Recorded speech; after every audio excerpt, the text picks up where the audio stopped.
చాలామంది సభ్యులు కొత్తగా ఎన్నికైన వాళ్ళు కలిసి అన్న ఈ ప్రభుత్వం వచ్చిన తర్వాత ఫలితాలు వచ్చిన తర్వాత మాకు స్వేచ్ఛ వచ్చింది, మేము స్వేచ్ఛగా మా ఫోన్లలో మాట్లాడుకోగలుగుతున్నాము. అంతకుముందు ప్రభుత్వంలో ఉన్న ఫేస్ టైంలోనో ఇతర ఇతర ఇతర యాప్స్లలో మేము మాట్లాడుకునే పరిస్థితి ఉంది. ఇవాళ మాకు స్వేచ్ఛ వచ్చిందని చెప్తున్నారు. సో వాళ్ళు ఈ విషయాలన్నిటిని కూడా పరిగణలోకి తీసుకుంటే వాళ్ళకు ఏం జరిగిందో, మార్పు వచ్చిందేందో కూడా వాళ్ళకు అర్థమవుతుంది అధ్యక్ష. అదేవిధంగా అధ్యక్ష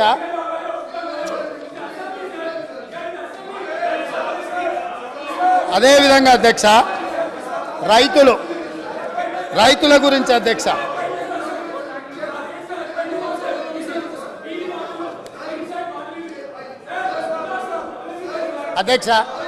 పదే పదే రాష్ట్ర ప్రభుత్వము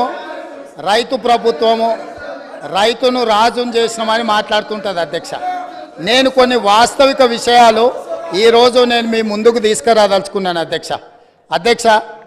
రాష్ట్రంలో రైతుల ఆదాయం పెరిగింది, రైతుల ఆత్మహత్యలు తగ్గినాయి, రైతుల వలసలు తగ్గినాయి, రైతులు పండించిన పంటకు గిట్టుబాటు ధర ఇస్తున్నాము, సాగునీటి ప్రాజెక్టులు నిర్మించడం ద్వారా 1 కోటి ఎకరాలకు నీళ్ళు ఇచ్చినామని పదే పదే ఆనాటి ప్రభుత్వం ఈనాటి వరకు ఒకే అంశాన్ని పదే పదే ప్రస్తావిస్తున్నారు అధ్యక్ష.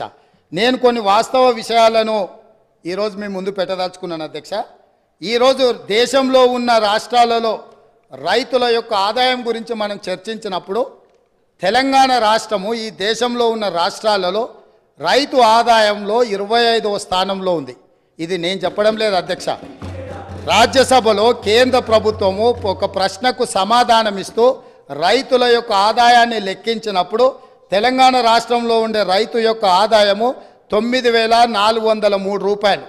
అంటే ఇది మొత్తం దేశంలో ఉన్న అన్ని రాష్ట్రాలలో 25వ స్థానం. అత్యధికంగా రైతు ఆదాయం ఉన్న రాష్ట్రం ఏదో తెలుసా అధ్యక్ష? మేఘాలయ 29,348 రూపాయలు. అంటే రైతు ఆదాయంలో 25వ స్థానంలో ఉన్న తెలంగాణ రాష్ట్రము ఆనాటి పాలకులు ఈ రాష్ట్రంలో రైతులు బాగున్నారు, బాగుపడ్డారు అని ఏ రకంగా చెప్తారో ఈరోజు వాళ్ళకి చెప్పాల్సిన సమాధానము వాళ్ళు ప్రజలకు చెప్పాల్సిన అవసరం ఉన్నది అధ్యక్ష. అదేవిధంగా అధ్యక్ష రైతులు ఎన్సీఆర్బీ లెక్కల ప్రకారము దేశంలోనే మొదటి స్థానము లేదా 2వ స్థానంలో ఈ 10 సంవత్సరాలు రైతు ఆత్మహత్యలల్లో ఎప్పటికప్పుడు మొదటి 2 స్థానాలలోనే తెలంగాణ రాష్ట్రం ఉంది. 8,000 చిల్లర రైతులు ఆత్మహత్యలు చేసుకున్నారని ఎన్సీఆర్బీ లెక్కలు చెప్తున్నాయి అధ్యక్ష. రాష్ట్ర ప్రభుత్వమే రైతు బీమా పథకం తెచ్చినాము అని గొప్పగా చెప్పుకున్నారు అధ్యక్ష. రైతు బీమా పథకంలో సార్ నేను చెప్పకముందే ఎందుకు లేస్తున్నారు సార్ వాళ్ళు? ఎందుకా ఉలికిపాటు? రాష్ట్ర ప్రభుత్వం తీసుకొచ్చిన రైతు బీమా పథకానికి సంబంధించిన నివేదిక 2018 ఆగస్టు నెలలో ప్రారంభించిన రైతు బీమా పథకంలో అర్హులు ఎవరో తెలుసా అధ్యక్ష? 18 సంవత్సరాలు నిండిన వాళ్ళు, 60 సంవత్సరాల లోపట ఉన్నవాళ్ళు. ఎంతమంది రైతులు చచ్చిపోయినారో తెలుసా అధ్యక్ష?